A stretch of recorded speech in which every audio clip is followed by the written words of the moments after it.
Hello, कैसे हैं आप सब?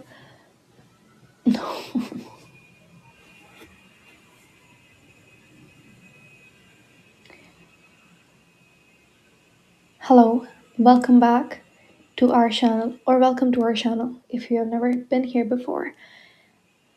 My name is Kiran और इस वीडियो में हम आईमेट का बायोलॉजी सेक्शन का एक इम्पॉर्टेंट चैप्टर एक्सक्रीटरी सिस्टम्स सीखने वाले हैं. सो स्टार्ट करते हैं.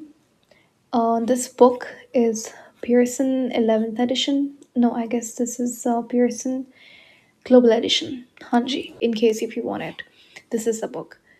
ठीक है, इट्स द ग्लोबल एडिशन. तो हमारा जो चैप्टर है वो है एक्सक्रीटरी सिस्टम.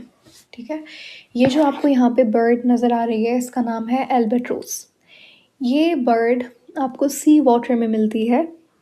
ठीक है, और सिर्फ और सिर्फ रिप्रोडक्शन करने के लिए ये लैंड पे आती है. मज़े की बात ये, अगर ह्यूमन देखो, अब ये जो बर्ड है ये आपको सी वाटर में, राइन वाटर में मिल रही है, लेकिन मरीन वाटर में मिल रही है. लेकिन अगर ह्यूमन इसकी जगह पे ह्यूमन किसी इंसान को आप सी वाटर में उसे कहो कि अब दिन रात आपने वहीं रहना है, तो हम वहाँ पे शायद हम सरवाइव नहीं कर पाएंगे. लेकिन क्वेश्चन ये है कि किस तरीके से एल्बेट्रोस इस कंडीशन को, इस सिचुएशन को सरवाइव करती है. सबसे पहला हमारे पास जो टॉपिक है बेसिकली वो ये इसी के बारे में है. इसी को हम लोग ऑस्मो रेगुलेशन कहते हैं.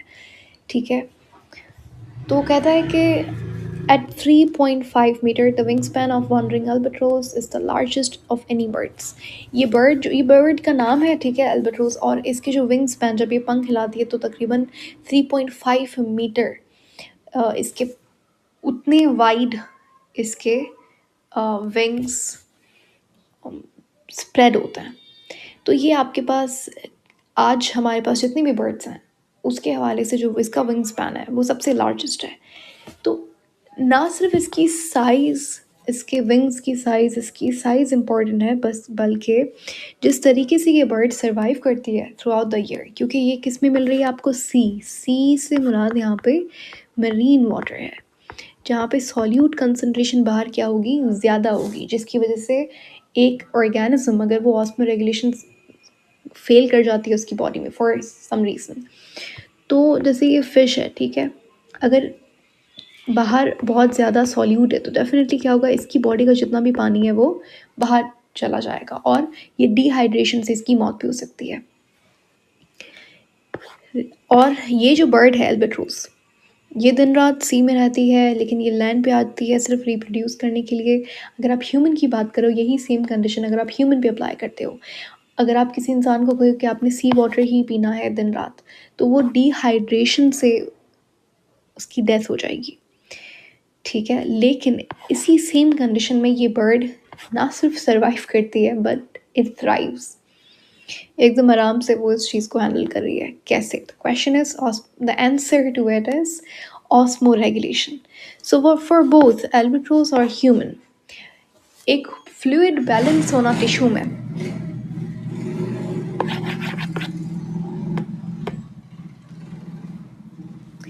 एक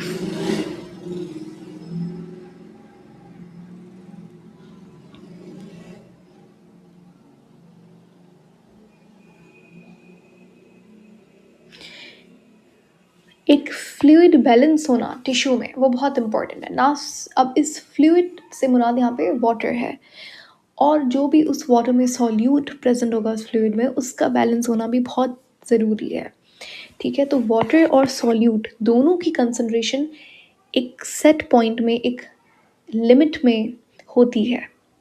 इन एडिशन आयंस जैसे कि सोडियम और कैल्शियम, इनकी कंसंट्रेशन को और भी प्रिसाइसली मेंटेन किया जाता है, because these are some very important ions for important functions. जैसे कि आपके पास मसल कॉन्ट्रैक्शन हो गया.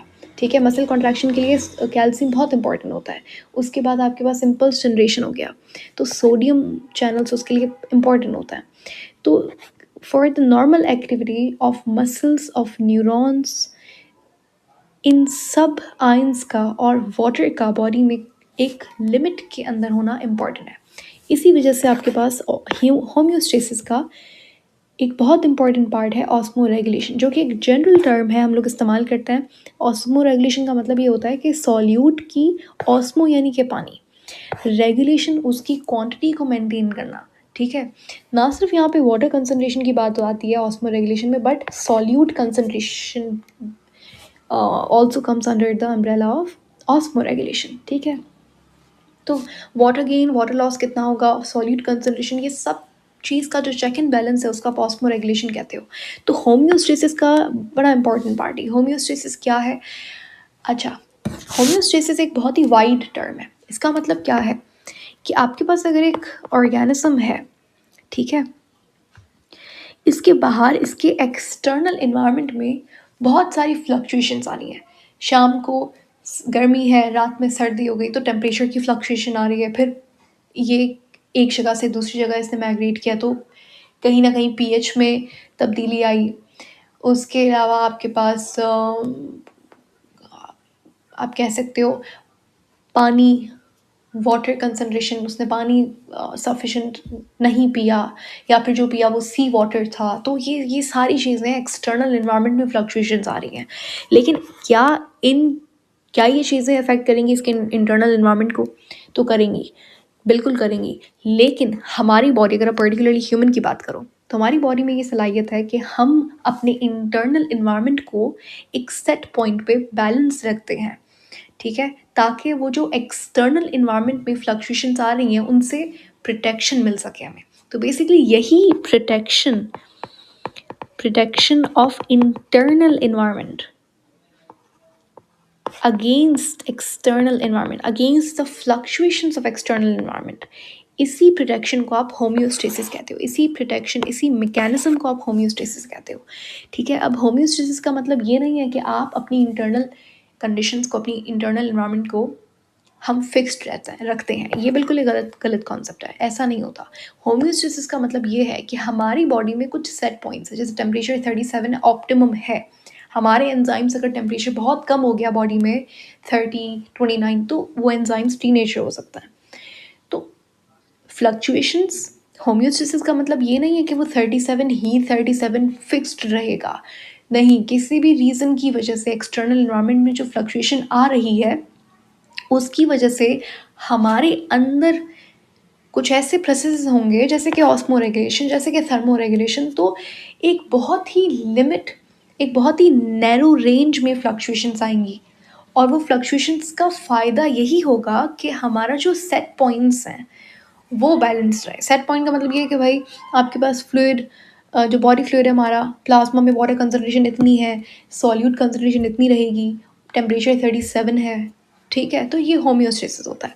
अब ये कैसे होती है चीज़ें, किस तरीके से एल्बाट्रोस मेंटेन करता है सी वाटर को पीने के बावजूद वो उस इन्वायरमेंट में थ्राइव कर रहा है, तो उसका जो सीक्रेट है that lies in osmo regulation, कि किस तरीके से ये हो रहा है। ठीक है, तो ह्यूमन जो चीज़ें हमारे अंदर हो रही हैं, हर ऑर्गेनिज्म का अपना एक मैकेनिज्म है। ठीक है, उसी को हम इस चैप्टर में डिस्कस करेंगे। उसके बाद आपके पास जो नाइट्रोजनस वेस्ट वगैरह बनता है, एक्सक्रीशन होम्योस्टेसिस का बड़ा इंपॉर्टेंट पार्ट है। जो नाइट्रोजनस वेस्ट बन रहा है बॉडी में, उसको बॉडी से बाहर निकालना है, उसी को हम एक्सक्रीशन कहते हैं। ठीक है, अच्छा, यहाँ पे भी एक कन्फ्यूजन होती है एक्सक्रीशन और इजेशन में। ये दोनों बिल्कुल अलग टर्म्स हैं। Egestion is the part of digestion.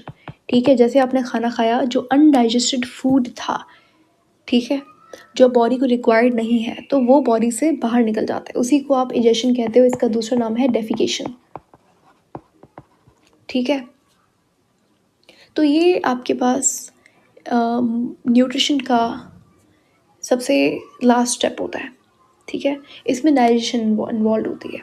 तो बेसिकली आप ये कह सकते हो the passage of faeces out of the body is egestion. लेकिन एक्सक्रीशन ये नहीं है। एक्सक्रीशन बेसिकली रिमूवल होता है किसका, जो आपके पास मेटाबॉलिज्म हो रहा है। जैसे प्रोटीन अगर टूट रहा है तो उसमें आपके पास अमाइनो एसिड टूट रहे हैं, तो वो यूरिया प्रोड्यूस करता है।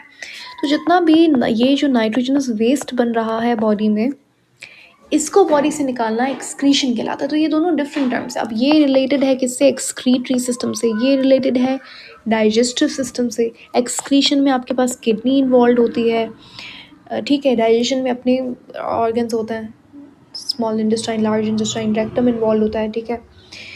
यहाँ पे यूरेथ्रा इन्वॉल्व होता है। तो ये दोनों टर्म्स मुख्तलिफ हैं, इनमें डिफरेंस है। ये आपने यहाँ पे क्लियर कर लेनी है एक चीज़। दूसरी बात ये, हाँ, हमारे पास एक ऑर्गेनिज्म ऐसा है जिसकी बॉडी में एक्सक्रीशन और इजेशन साथ में होती है। इसका मतलब ये है कि ये जो ऑर्गेनिज्म है ये यूरिक एसिड प्रोड्यूस करता है एज अ नाइट्रोजनस वेस्ट, ठीक है, और ये इस यूरिक एसिड को पास करता है थ्रू फीसेस।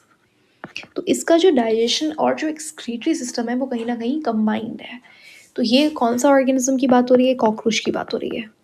तो कॉकरोच आपके पास वाहिद ऑर्गेनिज्म है जो कि आपके पास जो आर्थ्रोपोड्स हैं बेसिकली, वो यूरिक एसिड और फीसेस, यूरिक एसिड क्रिस्टल्स की फॉर्म में पास होता है इनकी बॉडी से थ्रू फीसेस, ठीक है। और एक और चीज़, जो कॉकरोच होता है उनकी बॉडी में जैसे हमारे पास नेफ्रॉन होता है किडनी में प्रेजेंट, इनकी बॉडी में कोई किडनी तो नहीं होती, मेल्फिजियन ट्यूब्यूल्स होती हैं। क्या होती हैं? मेल्फिजियन ट्यूब्यूल्स, जो कि एक्सक्रीटरी ऑर्गन का काम कर रही होती है। ये कुछ बेसिक चीज़ें हैं जो आपको पता होनी चाहिए, ठीक है। दोबारा से टॉपिक पे वापस आता है, ये भी टॉपिक का ही पार्ट है, आगे हम लोग इसे और भी डिटेल में डिस्कस करेंगे। वो कहता है a number of mechanisms for water and solute control have arisen during evolution reflecting varied। Okay, तो यहाँ पे आपके पास जब एवोल्यूशन हुई तो पहले सारे ऑर्गेनिज्म क्या थे? एक्वाटिक थे, ठीक है। तो उनको पानी की कमी तो थी नहीं, उनके आसपास ऊपर नीचे हर जगह पानी था। तो उनकी बॉडी में जो नाइट्रोजनस वेस्ट बनता था वो था अमोनिया, NH4, ठीक है, वो था अमोनिया। अब अमोनिया बहुत ही टॉक्सिक है। Ammonia is highly toxic.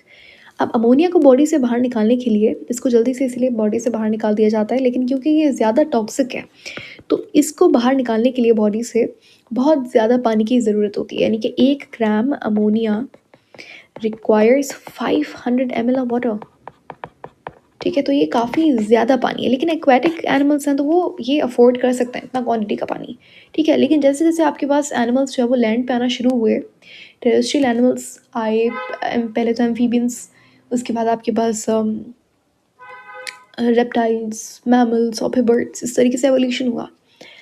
तो अब आपके पास जैसे ही एक्वेटिक एनिमल्स जैसे आहिस्ता आहिस्ता ज़मीन पे आना शुरू हुए तो अब इनको डिहाइड्रेशन की प्रॉब्लम होने लगी, क्योंकि अब पानी तो था नहीं। तो टेरेस्ट्रियल एनिमल्स को सबसे ज़्यादा जो प्रॉब्लम होती है ज़मीन पे वो डिहाइड्रेशन की थी। पर उसके भी एवोल्यूशनरी बेसिस पे ये बात मैं कह रही हूँ कि उन्होंने फिर बहुत सारे उनके अंदर वेरिएशंस आई, जैसे कि जो आर्थ्रोपोड्स होते हैं उनकी बॉडी पे एक्सोस्केलेटन होता है, ठीक है। ये वैक्सी होता है जो कि अवॉइड करता है वाटर लॉस को, ठीक है। इससे क्या होता है कि उनकी बॉडी से वाटर लॉस कम से कम होता है। तो ये बेसिकली बैरियर का काम करता है। तो फिर जैसे अगर ये वाले जो एनिमल्स हैं, अगर आप हमारी एग्जांपल ले लो मैमल्स वगैरह की, हम लोग लैंड एनिमल्स हैं, तो हमारी बॉडी इतना वाटर नहीं अफोर्ड कर सकती। तो हम लोग क्या करते हैं, हमारी बॉडी में बनता तो अमोनिया है, लेकिन वो अमोनिया कन्वर्ट होता है एक लेस टॉक्सिक सब्सटेंस में, जैसे यूरिया कहा जाता है। 1 ग्राम यूरिया को 50 ml पानी की ज़रूरत होती है, जो कि 1/10 है किसका? जितना अमोनिया को रिक्वायर्ड होता है डिटॉक्सिफाई करने में और बॉडी से निकालने के लिए। तो ये एक आप कह सकते हो एडेप्टेशन है। उसके बाद जो दूसरे एनिमल्स हैं, जैसे रेप्टाइल्स हो गया, आपके पास बर्ड्स हो गए, ठीक है, तो उनके पास इतना भी बेचारों के पास पानी नहीं था। तो मैं तो समझाने की बेसिस पे ये बोल रही हूँ। तो उन्होंने क्या किया, उन्होंने कहा कि हम इस यूरिया को भी एक और बहुत कम टॉक्सिक सब्सटेंस में प्रोड्यूस करेंगे। उससे उन्होंने यूरिक एसिड बनाया, ठीक है। यूरिक एसिड सबसे कम टॉक्सिक होता है इन तीनों में, और इसको रिक्वायर्ड है सिर्फ 1 ml यूरिक एसिड को रिक्वायर्ड है, ml क्यों लिखा है मैंने, 1 ग्राम यूरिक एसिड को रिक्वायर्ड है सिर्फ 1 ml पानी। ठीक है, तो ये फ़र्क है, ये सारा आपके पास आप कह सकते हो ये सारे चैलेंजेस की वजह से आप, यहाँ पे पॉइंट लिखा हुआ था, where is it where is it where is it, ये रहा। So ये जो the number of mechanisms for water and solute control have arisen during evolution, ठीक है, जो mechanisms थे solute जो वेस्ट है उसको बॉडी से निकालने के लिए, इनके लिए, जैसे मैंने आपको यहाँ पे नाइट्रोजन वेस्ट का एग्जांपल दिया कि किस तरीके से एवोल्यूशन की वजह से आपके पास डिफरेंट अडेप्टेशंस आई और नंबर ऑफ मैकेनिज्म्स जो था एक्सक्रीशन को हैंडल करने के लिए वो बढ़ गया। उसी तरीके से सेम तरीके से जो ऑस्मो रेगुलेशन है उसमें भी आपके पास बहुत सारे एवोल्यूशन की वजह से मैकेनिज्म्स देखने को मिले डिफरेंट हर ऑर्गेनिज्म में। सो जो एनिमल आपको एरिड कंडीशंस यानी कि डेजर्ट एरिया में मिल रहा है वो क्या करेगा, वो वाटर लॉस को कम से कम करेगा। ठीक है, albatross and other marine animals क्या करेंगे, उनकी अपनी अडेप्टेशन होगी ऑस्मो रेगुलेशन के लिए लड़ने के लिए। ठीक है, तो ये जो डिहाइड्रेटिंग इन्वायरमेंट है, चाहे वो एक मरीन वाटर एनिमल हो, मरीन वाटर भी डिहाइड्रेटिंग है तो पानी उसके इर्द गिर्द, लेकिन क्योंकि एग्जाम्पल के तौर पे ये समझो इस बात को, जिनको ये थोड़ा कन्फ्यूजन होता है कि सी वाटर है, भाई वाटर है उसको फिर भी डिहाइड्रेशन क्यों हो रही है, आप एक इंसान को सी वाटर पिलाओ वो डिहाइड्रेशन से उसकी डेथ हो सकती है। कैसे, क्योंकि देखो जैसे ही आपके पास ये ड्रिंक करेगा सी वाटर तो इसके अराउंड क्या है, इसकी, अब मैं यहाँ पे एक एक्वाटिक एनिमल की पहले एग्जांपल लेती हूँ, आसानी से समझ आएगा। इसके अराउंड सॉल्यूट कंसनट्रेशन बहुत ज़्यादा है। ठीक है, तो इस फिश का जो पानी होगा इसकी बॉडी का वो बाहर जाएगा। ठीक है, क्योंकि एक चीज़ आपने याद रखनी है, water love solute, water love salt या फिर सॉल्यूट। ठीक है, तो वाटर हमेशा मूव करता है फ्रॉम लो सॉल्यूट, जहाँ पे ज़्यादा सॉल्यूट इसको दिखा नहीं वाटर वहाँ पे भागना शुरू कर देता है हाई सॉल्यूट। ठीक है, सो वाटर लव सॉल्यूट इस वजह से, क्योंकि सॉल्यूट ज़्यादा था बाहर इसकी बॉडी के बाहर, तो इसकी बॉडी में पानी जो है वो इसके सेल से निकल के बाहर जाने की कोशिश करेगा, जिसकी वजह से इसको डिहाइड्रेशन होगी। अब इससे बचने के लिए डेफिनेटली इसमें बहुत सारी अडेप्टेशंस होती हैं इस फिश में, वो हम आगे डिस्कस करेंगे ऑस्मो रेगुलेशन इन एनिमल्स और प्लांट्स। कितनी बात समझ आ गई। एंड देन आपके पास अच्छा, इसी तरीके से मरीन एनिमल्स के अपने मसले हैं, फ्रेश वाटर एनिमल्स के अपने मसले हैं, क्योंकि देखो फ्रेश वाटर में क्या होगा, जैसे ये फिश जो है वो फ्रेश वाटर में रह रही है, इसको कोई सॉल्यूट का प्रॉब्लम टेंशन नहीं है, लेकिन मसला ये है कि अब इसकी बॉडी में in comparison with the environment जो फ्रेश, ये तो रह तो फ्रेश वाटर में रही है, लेकिन बाहर के मुकाबले इसकी बॉडी में तो सॉल्ट ज़्यादा है ना। जैसा कि मैंने भी कहा वाटर लव सॉल्यूट, तो बाहर का पानी इसकी बॉडी में आता है तो इसके सेल्स क्या होगा, फ्लडिंग ऑफ वाटर। ये भी सही नहीं है, इसको इतना पानी रिक्वायर्ड ही नहीं है। ठीक है, तो फ्रेश वाटर अडेप्टेशंस डिफरेंट होंगी, मरीन अडेप्टेशंस डिफरेंट होंगी। ठीक है, अच्छा, इसी तरीके से आपके पास जो इंटरनल फ्लूइड्स होते हैं उनको, अब क्योंकि हमारी बॉडी में मेटाबॉलिक वेस्ट बन रहा है जैसे अमोनिया, यूरिक एसिड या फिर यूरिया, वो आपका जल्दी से इंटरनल फ्लूइड का पार्ट बन जाता है, तो हमें इसको डिटॉक्सिफाई करना पड़ता है, इससे भी हमें डील करना है। तो ये सारी चीज़ें बॉडी में हर चीज़ की क्वांटिटी को मेंटेन रखना, ये होम्योस्टेसिस का पार्ट होता है। फिर उसमें अगर पानी की बात करें तो ऑस्मो रेगुलेशन, टेम्परेचर तो थर्मो रेगुलेशन, नाइट्रोजनस वेस्ट को अपने बॉडी से निकालना है, उसकी क्वांटिटी बैलेंस रखनी है तो आप एक्सक्रीशन पे चले जाते हो। तो ये दो तीन पार्ट्स हैं जिनको आप इस चैप्टर में देखते हो, और ज़्यादा कुछ नहीं है। बहुत इंटरेस्टिंग चैप्टर है। ठीक है, ये जस्ट इंट्रोडक्शन था। आगे वो कहता है कि भाई अमोनिया एक टॉक्सिक मेटाबोलाइट है, मेटाबोलाइट यानी कि आपके पास एक, आप कह सकते हो मेटाबॉलिज्म की रिजल्ट में आपके पास जो बाय प्रोडक्ट बना है वो अमोनिया है, हाईली टॉक्सिक होता है। और ये बनता कैसे है, जनरली आपके पास जो नाइट्रोजन के मॉलिक्यूल, उनकी जब आप डिसमेंटलिंग यानी कि उनको जब नाइट्रोजन कंपाउंड्स को, मॉलिक्यूल्स को आप तोड़ते हो तो उनकी रिजल्ट में अमोनिया बनता है। जैसे कि अगर आप प्रोटीन है तो प्रोटीन अमाइनो एसिड से बना हुआ होता है, आप प्रोटीन को तोड़ेंगे तो नाइट्रोजनस वेस्ट बनता है अमोनिया। आप न्यूक्लिक एसिड है, न्यूक्लिक एसिड किससे बना हुआ होता है? न्यूक्लिक एसिड मैम बना हुआ होता है किससे? न्यूक्लियोटाइड से। ठीक है, अब न्यूक्लियोटाइड में क्या एक चीज़ होती है जो नाइट्रोजन से बनी हुई होती है? नाइट्रोजनस बेस होती है। तो नाइट्रोजनस बेस को जब आप तोड़ेंगे तो आपके पास अमोनिया बनता है। ठीक है, तो सेवरल मैकेनिज्म्स इवॉल्व हुए हैं जिससे आप इन बॉडी नाइट्रोजनस मेटाबोलाइट्स को बैलेंस करते हो, और इस प्रोसेस को आप एक्सक्रीशन कहते हैं। ठीक है, तो because systems for excretion and osmoregulation are structurally and functionally linked in many animals, we'll consider both of these processes in this okay.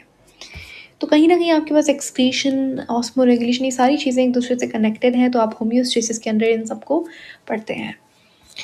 सबसे पहले आपके पास टॉपिक है ऑस्मोरेगुलेशन। ये चैप्टर हम पढ़ेंगे बाद में, लेकिन पहले इसको हम समझेंगे। तो उसके लिए आप पार्ट 2 देख सकते हो इस चैप्टर का, एंड उसमें हम पहले ऑस्मोरेगुलेशन इन प्लांट्स, फिर ऑस्मोरेगुलेशन इन एनिमल्स, वो करके एंड देन आप फिर यहाँ पे आ सकते हो दोबारा। ये वाला पार्ट 3 बेसिकली उसमें मैं ये रीड करूँगी ताकि साथ साथ हमारी बुक भी कवर हो जाए। तो ये बड़ा आसानी से यहाँ पे समझाया हुआ है। ठीक है, और मैंने अलग से हैंड रिटन नोट्स के ज़रिए पार्ट 2 में इस टॉपिक को कवर किया है। सो या that is it I think for this video.